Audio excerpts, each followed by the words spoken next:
Most people think that starting late is a curse, and in a way it can be, if you choose to see it that way, but here's the truth. Starting late doesn't make the game unwinnable, it just changes the rules. You're no longer competing in the same way as someone who had the luxury of an early start. You're not playing with the same timeline. For you, time is not a gentle companion. It's a relentless opponent.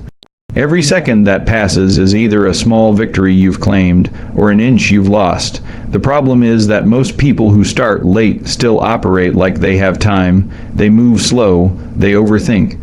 They take balanced approaches, and that's exactly why they stay behind. When you start late, you don't get to move at a comfortable pace. You don't get to spend months debating whether you should start. You've already spent those months.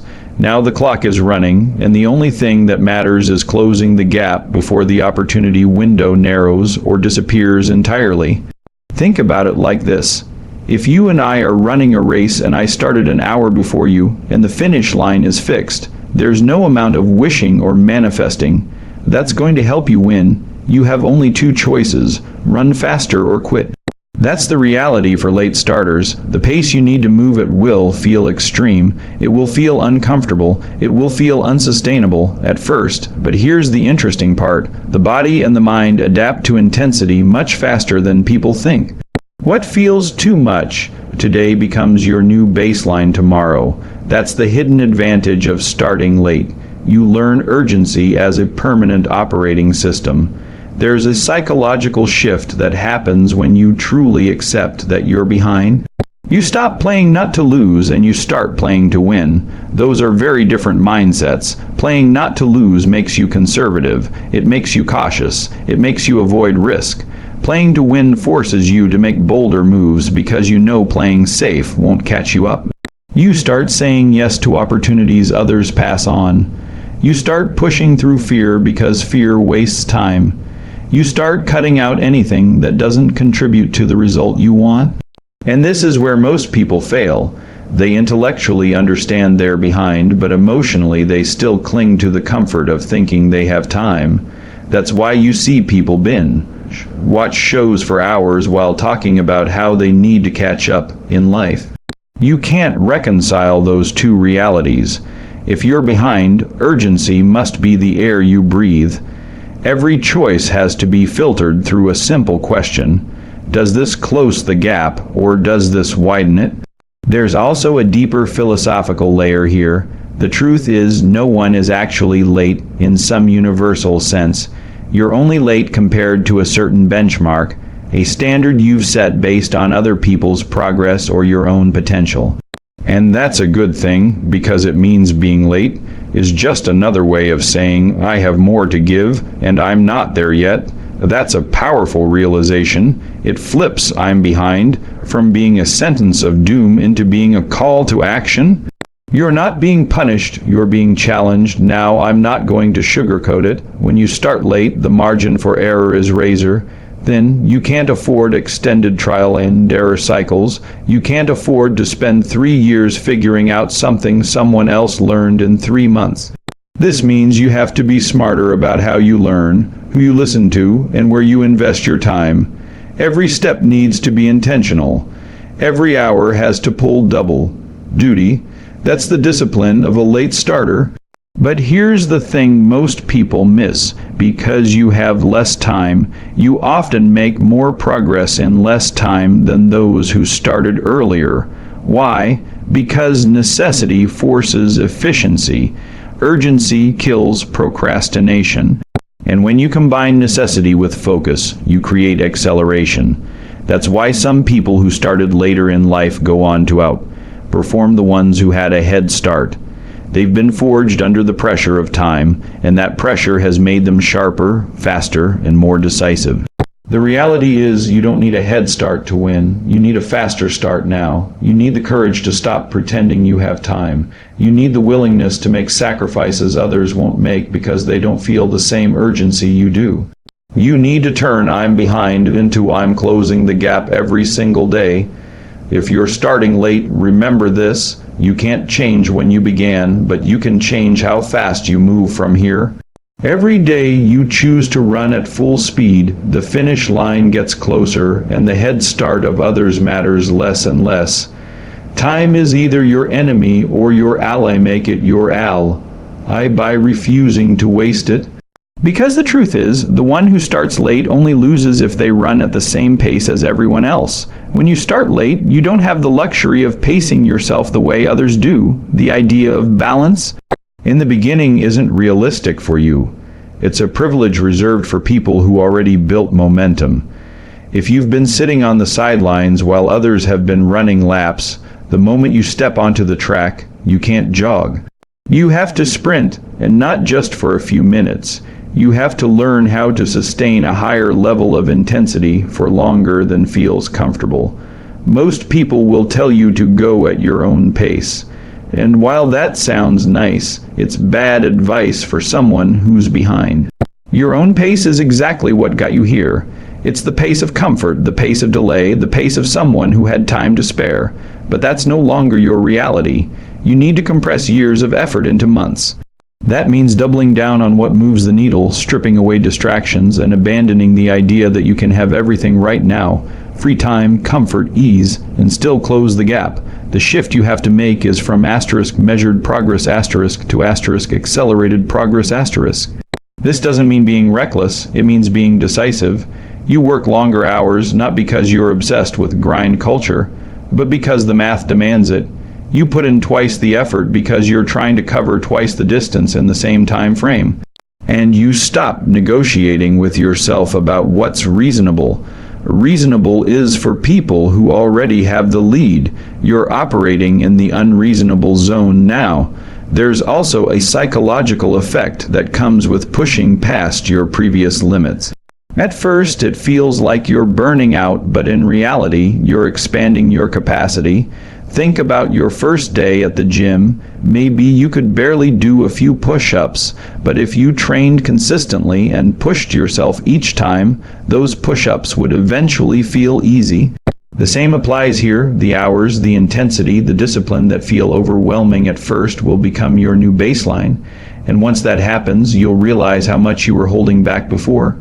Now, I know some people hear this and immediately push back, but I don't want to sacrifice my life for this. And I get that, but here's the paradox. The faster you move now, the sooner you can actually slow down later. If you drag your progress out over years because you're afraid of going all in, you're choosing a slow draw, not struggle instead of a short, intense sprint that gets you ahead. It's delayed comfort versus prolonged discomfort. And most people pick the wrong one because they confuse short-term relief with long-term freedom. Intensity also forces clarity. When you're operating at a higher speed, you don't have time for low-value work, unnecessary drama, or endless debates about what's next. You cut to the chase. You start asking better questions. What's the most direct path to my goal? What's worth doing today that will make the biggest difference tomorrow? Who do I need to talk to, and who should I stop talking to entirely? You get ruthless about protecting your focus because every distraction is multiplied when you're already behind, and here's the philosophical side of it. Intensity isn't just about doing more, it's about becoming more. When you increase your output, you're also reshaping your identity. You stop seeing yourself as someone trying to catch up, and start seeing yourself as someone who moves with purpose. That identity shift is critical because people act in accordance with how they see themselves. If you keep seeing yourself as behind, you'll act like someone behind. If you see yourself as someone capable of making quantum leaps, your decisions, your work ethic, and your resilience will reflect that.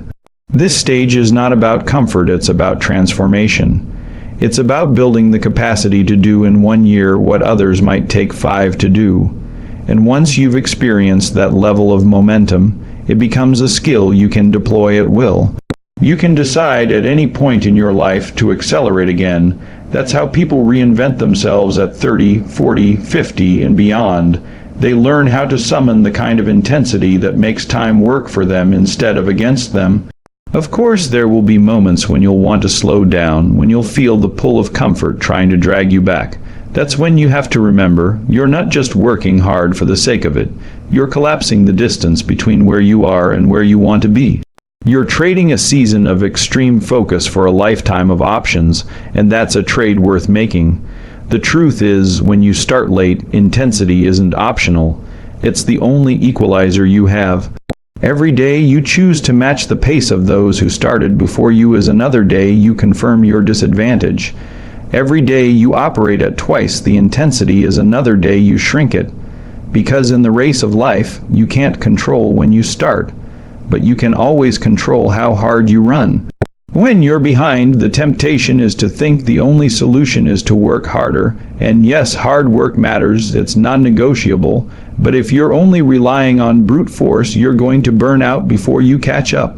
The real game changer is leverage. Leverage is how you make time bend in your favor. It's how you make 1 hour of your work worth 10 hours of someone else's. Most people waste years moving in a straight line, step by step, thinking that's the only way forward. But when you start late, that pace isn't enough. You have to find ways to accelerate, not just add speed, but multiply it. That's the difference between trying to fill a bucket with a spoon versus turning on a fire hose. The inputs are completely different, and so are the results. Leverage comes in many forms. It could be skills, developing expertise in something so valuable that one action from you creates massive impact. It could be tools, technology, systems, or processes that automate what would otherwise eat up hours of your life. It could be network, relationships with people who can open doors in a single conversation that might otherwise take you years to force open yourself. And it could be capital, money that, when deployed strategically, compresses the time between action and result. The reason leverage is so important for late starters is because it compounds. Think about compound interest. At first, the growth looks small, almost invisible. But over time, the acceleration is dramatic. The same thing happens with leverage. If you invest in a skill that lets you work 3 times faster, every project from that point on benefits. If you build a system that eliminates wasted effort, you don't just save time once. You save it every day for years. And if you align with people who have already traveled the path you're on, you skip mistakes that would have cost you months or even years. The fastest way to close the gap is to stack these forms of leverage. Imagine someone who works with intensity, has a network of people they can call on for opportunities, uses tools to streamline their workflow, and continuously invests in skills that make them harder to replace. That person's results don't just grow linearly, they grow exponentially, and that's the type of growth you need when you're making up for lost time. There's a mental shift that has to happen here, too. You have to stop thinking in terms of effort alone and start thinking in terms of asterisk return on effort asterisk. 2 people can both work for 10 hours a day, but if one of them is working on low-value, low-leverage tasks, they'll stay stuck while the other races ahead. This is why being busy isn't the same as making progress. You can sprint all day in the wrong direction and end up further from your goal than when you started. And this is where philosophy kicks in. Time is the most democratic resource on the planet. Everyone gets the same 24 hours. The difference is how those hours are used. People who understand leverage see time not as something to spend, but as something to invest. They look for ways to get the highest possible return on each moment. That mindset forces you to prioritize differently. Instead of asking, "How can I get more done today?" you start asking, "What can I do today that will make tomorrow easier or faster?" When you think this way, you start building assets, skills, systems, relationships that keep paying you back. You're no longer just running harder to catch up. You're building a machine that runs even when you rest. That's the secret most late starters miss. They think the answer is endless grind, when the real answer is to grind strategically until you've built enough leverage that the grind becomes optional. And here's the beautiful part. Once you understand leverage, you can surpass the people who had a head start. Early starters often get complacent. They rely on their lead. They stop innovating. Meanwhile, you've been forced to get smarter, faster, more resourceful, and more strategic. Over time, those qualities outpace the comfort of an early lead. I've seen it happen again and again. People who looked too far behind ended up dominating because they mastered the art of acceleration. The truth is, catching up isn't about matching someone else's pace. It's about building enough leverage to make their pace irrelevant. It's about turning the game into one where you can make moves they can't because you've learned how to multiply every unit of effort you put in. If you're starting late, don't just run faster, run smarter. Stack leverage in your favor until momentum is on your side. Because once you have momentum, time stops working against you and starts working for you. And when that happens, you'll realize something powerful. Starting late wasn't your disadvantage. Wasting the opportunity to use leverage would have been.